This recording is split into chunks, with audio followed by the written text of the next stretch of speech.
All right, folks, let's take a look at a few news stories. This one is exploding everywhere.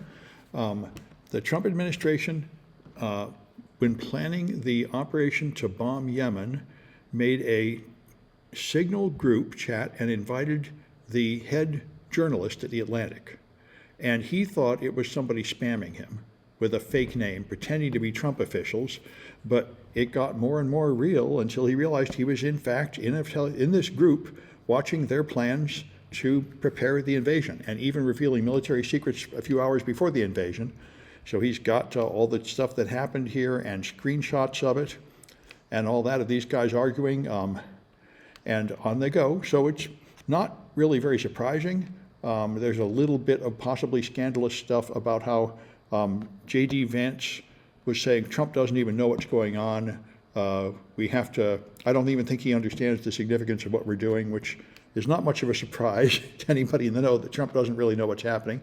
But anyway, the point is this is a ridiculous breach of security, and talking to other people who've worked in classified military operations, they say they would use Signal for things like scheduling a meeting, but you never put any classified material in Signal because it's not trustworthy enough, of course. And also, any government communication has to be archived. And it's illegal to use things that don't send a copy to an archive server.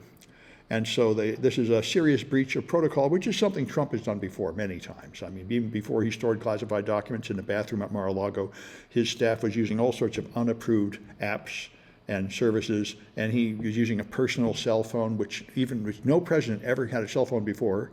They wouldn't even let Obama keep his BlackBerry. They had to give him a special hardened military one. And so they've always had complete contempt for security. But anyway, it's the latest scandal of security breach of the Trump administration. And it shows what everything's shown, is that they just don't even know what they're doing. What do you expect? They don't know what they're doing. They're TV celebrities from Fox News that have been promoted to government positions. They haven't had training. They don't know what they're doing. They don't know what the rules are, although Hegseth was in the military. But, they're just like little children pretending to run a government. It's really just a bunch of actors pretending to run a government on TV, which is, pretty obvious. Anyway, that's a pretty amazing error to make. 23andMe, there was a warning that came out last week saying 23andMe is going to go broke and you ought to delete your data now, because now you can't. Once they declare bankruptcy, that data is their primary asset and it will be sold to raise money to pay their creditors.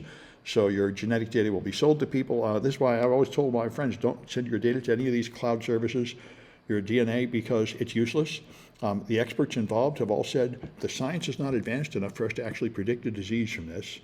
So you might as well just go get a tarot card reading. That would be as much use for actually protecting your health. And this way you expose yourself and all your relatives to abuse from the government and so on. And somebody hacked into one of these about a year ago and tried to sell a list of all the people, and nobody cared, so he made a list of all the Jews and tried to sell that. And that's exactly what's going to happen. I remember when I was a little child, they had one of these discussions of privacy, and I said, well, I'm not doing anything bad, so I don't have to be afraid of the government. And my parents said, oh, yes, you do. Even if you don't do anything wrong, they will decide they hate your kind and hunt you down. And at that time, they were talking about credit card numbers. They said, you usually pay cash for things. If you use a credit card, there's a record of everything, and they'll hunt you down. And they were right, of course. But this company was never able to come up with a business model that sustained the company. No, I think none of them did. They send you a report saying you're like 1% American Indian, 2% Chinese or something, and then frequently they send you another report a month later with totally different data, because they can't even do that with accuracy. No, and the point is, probably in 20 years, this will be a normal thing you do at every doctor's visit, is get your DNA and then decide how to treat your diseases, because it would be helpful, but they don't have the data yet, and these third-party companies don't. So let's see, don't they have security team? Well, they filed, but yeah, they have to sell data. In fact, that's the thing, Eric. It's not that they can sell the data, it's that they have to. I used to do a lot of bankruptcies. I did a lot of companies that were shut down by the government for fraud. That was my role in these things. And the point is, if you owe a bunch of people money and you go out of business, the government will seize your assets. And if there's anything of value, it must be sold to raise money to pay your creditors. And that database is of some value. I remember this happened to a child's toy thing that happened about 10 years ago. Some company had an online service where you would send all your children's birthdays and what kind of toys they like, and they would help you find birthday presents for them. And they went broke, and that database, full of all the personal information about everybody's children, was going to be sold to some big company like Toys R Us or something, and they were going to buy it, and eventually they bought it and destroyed it because the scandal was so bad. They decided using it would do them more harm than good. But the fact is, if you have something valuable inside the company, you are not allowed to destroy it. It must be sold to raise money to pay the people you owe money to.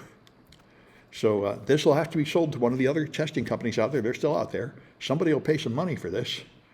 And you probably don't want that happening because they'll probably lose it. And, anyway.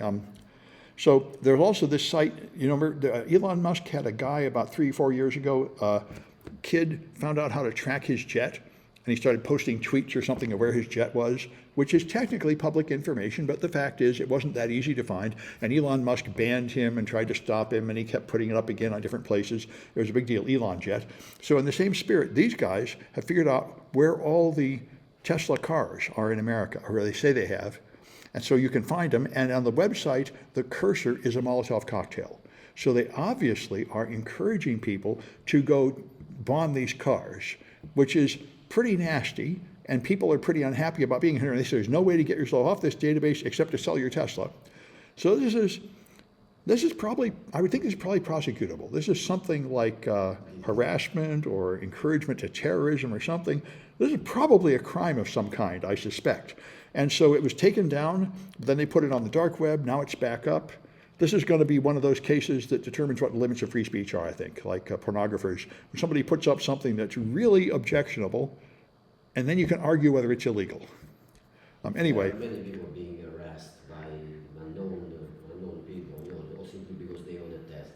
Yeah, and I've been going to the Tesla takedown protests, and I must say, I'm not harassing any Tesla owners. I wouldn't, because they're just victims too. They bought this thing, and they probably can't afford to sell it. And it's unreasonable. If you attack other people, other citizens, you're doing the work of the oligarchs. The oligarchs are the ones abusing us, and they want us to turn on each other, like want us to go punch a Republican in the face. Well, this doesn't do any good.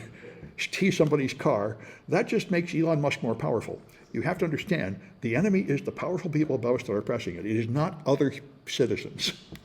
Even if they have another point of view, attacking other citizens is making us weaker. So, that's why I don't approve of this, any kind of violence against anybody or cars. This is not going to make anything better. But it is going to happen, of course, just like somebody took a gun and tried to shoot Trump. There's a certain amount of unstable people out there. And when there gets to be a lot of bad mood and anger, somebody is going to do something stupid, but it doesn't make it good.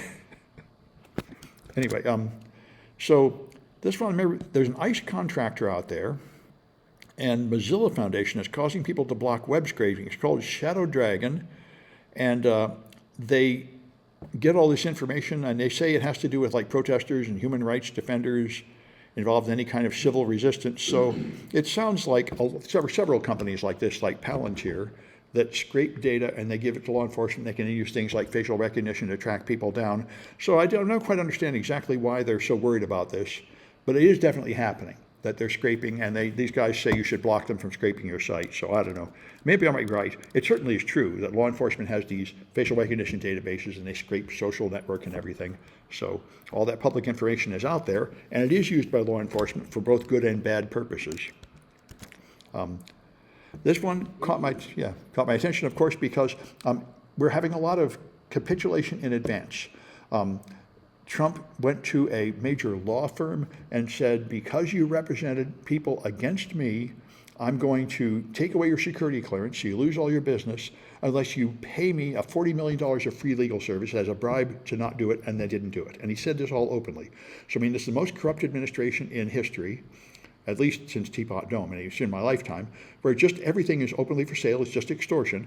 And so he went to Colombia, and he said, I'm going to cancel all your research funding unless you let me arrest the Palestinian protesters and remove all your DEI. And they just did it without even, and Colombia is one of the Ivy League. They have a $14 billion endowment. They could, in fact, survive without government money for a while, whereas most universities can't. So this is the thing, just like all the oligarchs that met with President Trump on the dais, the head of Amazon, the head of Google, they were there. They're the people that could afford to resist, but they just capitulate. And now they leave it to other people who really can't afford as much to resist. And that's like, say, I wouldn't go yelling at somebody who owns a Tesla demanding that he sell their car. Individual people probably can't afford to sell their car. And so it's ridiculous to expect them to make a principled stand in a way they can't afford when the rich people that could afford it don't bother. And that's the thing. So Columbia gave in, and the other colleges are not saying a word. They're all just thinking, well, if I just don't say anything, maybe he won't punish me. And that's what makes bullies stronger. Now he knows he can do more. He only stops when you push back. So anyway, that's where we're at. Unfortunately, you cannot even blame the presidents of universities. Yeah. Because presidents are puppets in the end of the board of trustees. I know, and remember, anybody that thinks colleges will have a principle for free speech hasn't paid attention. Like Berkeley rolled over in the 50s with the loyalty oath, and I know from working at colleges, in general, the people running it are basically industrialists. The only thing they care about is money. They usually couldn't care less about academic freedom. They're often very ignorant. You find many donors, and many big donors in board of trustees. And Yeah. they said that the donors. Yeah, they usually have right-wing politics if they have any politics at all, and all they want is to make more money. And of course, to some extent, they're right. You do have to have some money to run the college, but it's always the students that are idealistic. Like UC Berkeley, the students forced them to divest from South Africa, and the university resisted that as long as possible until they couldn't stand the protests anymore. So I mean, it's possible for students to force their college to do something moral, but they'll never do anything moral willingly. You have to force them, because the only thing they care about is making more money. Anyway, that's true of almost every company.